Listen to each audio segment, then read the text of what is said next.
नमस्कार दोस्तों। कहानियों की श्रृंखला में आज सुनेंगे सुभद्रा कुमारी चौहान जी की कहानी प्रोफेसर मित्रा। लेकिन उससे पहले मेरा आपसे विनम्र अनुरोध है कि अगर आपको मेरी कहानियाँ अच्छी लगती हैं तो मेरे चैनल को सब्सक्राइब ज़रूर करें, लाइक करें, शेयर करें और बेल आइकन दबाना बिल्कुल भी ना भूलें। आज सुनिए प्रोफेसर मित्रा। प्रोफेसर मित्रा 40 की दहलीज के करीब पहुंच चुके थे, किंतु थे अभी तक अविवाहित। यह बात नहीं थी कि वे विवाह करना ही न चाहते थे, पर वे जैसी आदर्श पत्नी की खोज में थे वैसी उन्हें अभी तक कहीं न मिलती थी।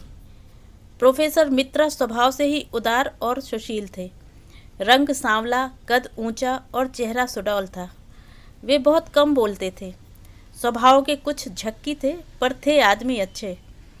कभी घंटों मेज पर हाथ की कोहनियाँ टिकाए, गालों पर हाथ रखे वे विचार मग्न बैठे रहते थे, और कभी बातचीत करते करते कुछ ख्याल आ जाता तो वे बिना कुछ बोले ही बातचीत समाप्त करने के लिए उठ खड़े हो जाते थे। परंतु लड़के उन्हें चाहते थे और उनका आदर भी करते थे। वे फिलॉसफी के प्रोफेसर थे। सेकेंड ईयर के एक लड़के कांति किरण को वे बहुत चाहते थे। कांति किरण एक निर्धन परिवार का लड़का था। उसकी फीस और पढ़ाई का कुल खर्च प्रोफेसर मित्रा अपने पास से देते थे। कांति किरण सच्चरित्र, सुशील, तीक्ष्ण बुद्धि और मेधावी था। यही कारण था कि आर्थिक सहायता करने के अतिरिक्त प्रोफेसर मित्रा उससे स्नेह भी करने लगे। प्रोफेसर मित्रा अविवाहित थे ही।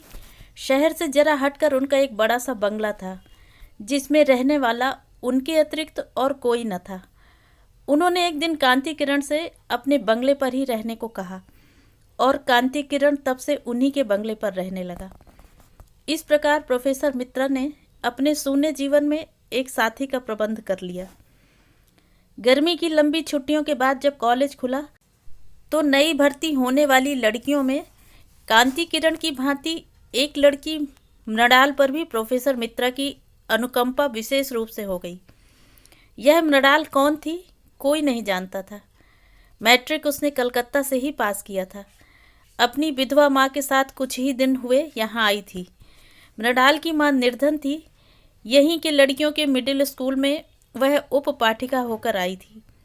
मृणाल की माँ और प्रोफेसर मित्रा से कब पहचान हुई यह कोई नहीं जानता, किंतु मृणाल के भी पढ़ने का सारा खर्च प्रोफेसर मित्रा ने अपने ऊपर ले लिया।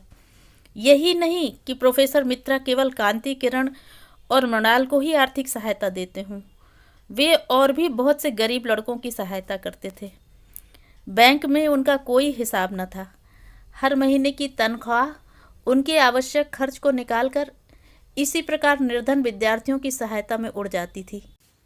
वे प्रायः कहा करते थे, हर महीने मुझे इतने रुपए मिलते हैं, मैं उन्हें इस प्रकार न बांट दूं तो क्या करूं? न स्त्री न बच्चे, रुपए का संग्रह करके मैं करूंगा क्या? मृणाल की माँ को महीने में कुल 30 रुपए मिलते थे, जो दोनों माँ बेटी के लिए सम्मान के साथ रहने के लिए भी पर्याप्त नहीं थे। परंतु प्रोफेसर मित्रा की सहृदयता ने उन्हें कभी किसी प्रकार के कष्ट का अनुभव न होने दिया। सजातीय होने के कारण उनकी घनिष्ठता बहुत बढ़ गई। सप्ताह में एक बार प्रोफेसर मित्रा मृणाल की माँ से मिलने जाते, और मृणाल तो प्रायः रोज ही 1-2 घंटे प्रोफेसर मित्रा के यहाँ बिताती थी। मृणाल लॉजिक की, जिसे प्रोफेसर मित्रा ही पढ़ाते थे, बड़ी अच्छी छात्रा थी। प्रोफेसर मित्रा उससे बहुत खुश रहते थे। मृणाल अपनी माँ की पहली संतान थी। माँ बेटी का रिश्ता जाने बिना प्रायः लोग उन्हें बड़ी छोटी बहन समझते थे। मृणाल के जन्म के कुछ ही समय बाद मृणाल के पिता का देहांत हो गया था। तब से इसी प्रकार नौकरी और ट्यूशन करके मृणाल की माँ उसे इतनी बड़ी कर पाई है। अब उसे सबसे बड़ी चिंता मृणाल के विवाह की थी। जिस लड़की को उसने कष्ट से पढ़ा लिखाकर पाल पोस कर इतनी बड़ी किया है, उसे किसी सुयोग्य वर के हाथों सौंपकर ही वह निश्चिंत हो सकती है।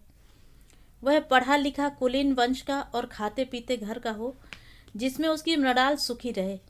यही मृणाल की माँ की कामना थी। निर्धनता का जो कटु अनुभव मृणाल की माँ को था, वह भूलने योग्य नहीं था। उसी निर्धनता के दलदल में वह जानबूझकर अपनी बेटी को नहीं फंसाना चाहती थी। इसीलिए तो मृणाल 18 वर्ष की हो जाने पर भी अविवाहित थी। मृणाल की माँ को जब मालूम हुआ कि प्रोफेसर मित्रा अविवाहित हैं तो वह सोचने लगी कि मृणाल और प्रोफेसर मित्रा की जोड़ी तो बुरी नहीं रहेगी। प्रोफेसर मित्रा की उम्र वैसे कुछ ज़्यादा भी नहीं है। इसके अतिरिक्त मेरी मृणाल रानी बनकर भी तो रहेगी। एक दिन मृणाल की माँ ने निश्चय किया वह प्रोफेसर मित्रा से उनके अविवाहित रहने का कारण पूछेगी। उस दिन शाम को जब प्रोफेसर मित्रा आए तो उसने साहस करके यह सवाल उठाया, मित्रा साहब, मैंने सुना है कि आपने अभी तक विवाह नहीं किया है। यदि आपको कोई अड़चन न हो तो क्या मैं जान सकती हूँ कि इस संन्यास का क्या कारण है? प्रोफेसर मित्रा के सामने ऐसा सवाल भी इस घर में उनसे कभी होगा वह न जानते थे। बोले, मैंने आज तक विवाह की ओर ध्यान ही नहीं दिया। क्यों नहीं दिया कह नहीं सकता। अब तक नहीं दिया तो अब तो ध्यान देना चाहिए। शाम को लौट कर आते हैं तो क्या वीरान सा घर आपको अच्छा लगता है?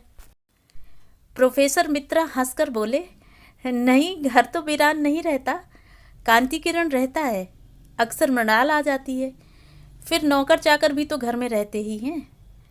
मृणाल की माँ तनिक हंसकर बोली, नौकर चाकरों से कहीं घर आबाद हुआ है?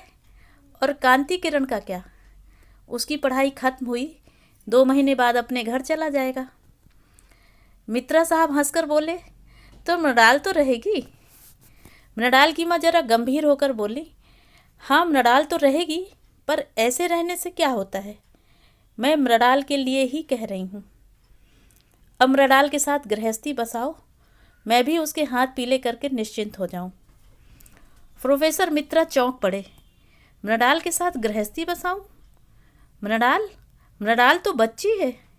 मैंने उसे सहायता दी है तो क्या उसका पुरस्कार मुझे लेना पड़ेगा? प्रकट में बोले, छोटा था तभी माताजी नहीं रही, 20 साल का भी न हो पाया था कि पिताजी भी संसार छोड़कर चले गए। कोई सुनने वाला था ही नहीं। ना तो विवाह के विषय में कभी सोचा, ना सोचने का समय मिला। आज 18 साल से यूं ही एकाकी जीवन बिता रहा हूँ। जीवन में किसी भी प्रकार का असंतोष नहीं है। अब इस उम्र में शादी करूँ? अब तो बूढ़े होने में भी अधिक देर नहीं है। मृणाल की माँ बोली, यही तो शादी की उम्र है। बचपन में शादी किस काम की? और हाँ मित्रा साहब, तुमने मुझे माँ कहकर सम्मान दिया है, अब उस सम्मान की रक्षा भी तुम्ही को करनी पड़ेगी। मेरी मृणाल को तुम देखते आ रहे हो, बुरी लड़की नहीं है। चाल ढाल, बात व्यवहार, रूप रंग में किसी सुंदर से सुंदर लड़की के सामने खड़ा कर दो, कुछ ज़्यादा ही रहेगी, कम नहीं। यदि तुम उससे विवाह करने का आश्वासन दे दो तो मेरी बड़ी चिंता दूर हो जाए। प्रोफेसर मित्रा गहरी चिंता में डूब गए। कल्पना की आंखों से बालिका मृणाल को गृहिणी मृणाल के रूप में उन्होंने अपने घर में घूमती हुई देखा। नौकरों से वह ठीक ढंग से काम ले रही है, घर में कोई अव्यवस्था नहीं, सभी काम सुचारू रूप से हो रहे हैं। प्रोफेसर मित्रा को अब घर के किसी भी काम की ओर ध्यान देने की ज़रूरत नहीं रहती। इसी समय मृणाल की माँ की बात से वह चौंक से उठे। मृणाल की माँ कह रही थी, मित्रा साहब, चिंता ना करो, मेरी मृणाल को स्वीकार कर लो, वह तुम्हारे घर को स्वर्ग बना देगी। मित्रा साहब ने कहा, आप मुझे कुछ दिन सोचने का समय दीजिए, बहुत जल्दी मैं आपको जवाब दूंगा। और वे अपने बंगले की ओर चले। आधे से अधिक प्रोफेसर मित्रा इस विवाह के पक्ष में हो चुके। घर आए, देखा ड्राइंग रूम में मृणाल कांति किरण से कुछ बातें कर रही हैं। जाने क्यों उन्हें यह अच्छा न लगा। आज यह पहला ही अवसर न था कि उन्होंने कांति किरण और मृणाल को बातें करते देखा हो। बहुत बार देखा था, परंतु इस ओर उन्होंने कभी ध्यान ही न दिया था। आज उन्हें दोनों को बातें करते देखकर दुख सा हुआ। उनके चेहरे पर कुछ मलिनता आ गई। मृणाल उन्हें देखती हुई बोली, प्रोफेसर साहब, मैं बड़ी देर से आपकी प्रतीक्षा कर रही हूँ, मुझे आपसे कुछ पूछना है। और कुर्सी खिसकाकर वह प्रोफेसर साहब के बहुत करीब बैठ गई। प्रोफेसर साहब का जी आज पढ़ाने में नहीं लग रहा था। यह मृणाल ने ध्यान से देखा। वह बोली, आपकी तबीयत कुछ खराब जान पड़ती है, आप उदास हैं। रहने दीजिए, मैं कल पढ़ लूँगी, आप आराम कीजिए। प्रोफेसर मित्रा मृणाल को अपने पास से इतनी जल्द न जाने देना चाहते थे। मृणाल को वे पहले भी बहुत ज़्यादा चाहते थे। फिर आज उनकी माँ ने विवाह का प्रसंग छेड़कर मृणाल के प्रति उनकी सारी कोमल भावनाओं को जागृत कर दिया। वे बोले, पढ़ो मत, कुछ देर पास बैठो मृणाल। मृणाल बैठ गई। मित्रा ने कई बार सुंदर मुख और अल्हड़ यौवन को ध्यान से देखा। उन्होंने निश्चय किया कि विवाह करूंगा। मैं जिस आदर्श रमणी को खोज रहा था वह मृणाल ही है। उनकी कल्पना जगत में मृणाल उनकी गृहिणी, बंगले की अधीश्वरी, उनके बच्चों की माँ, सब कुछ बन गई। इधर मृणाल को बैठे बैठे 20 मिनट हो गए। उसने पूछा, जाऊं?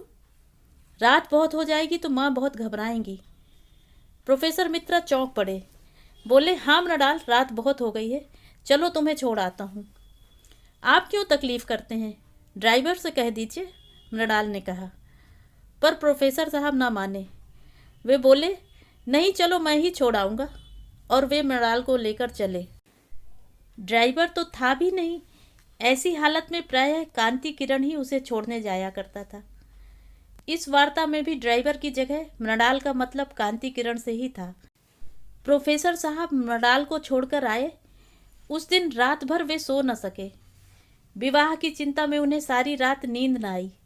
दूसरे ही दिन उन्होंने बैंक अकाउंट खोलने का भी निश्चय किया।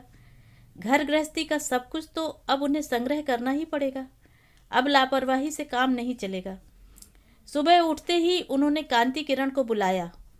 मालूम हुआ कि कांति किरण आज सवेरे से ही कहीं चला गया है। कांति किरण के द्वारा वे एक बहुत बढ़िया पलंग का ऑर्डर देने वाले थे।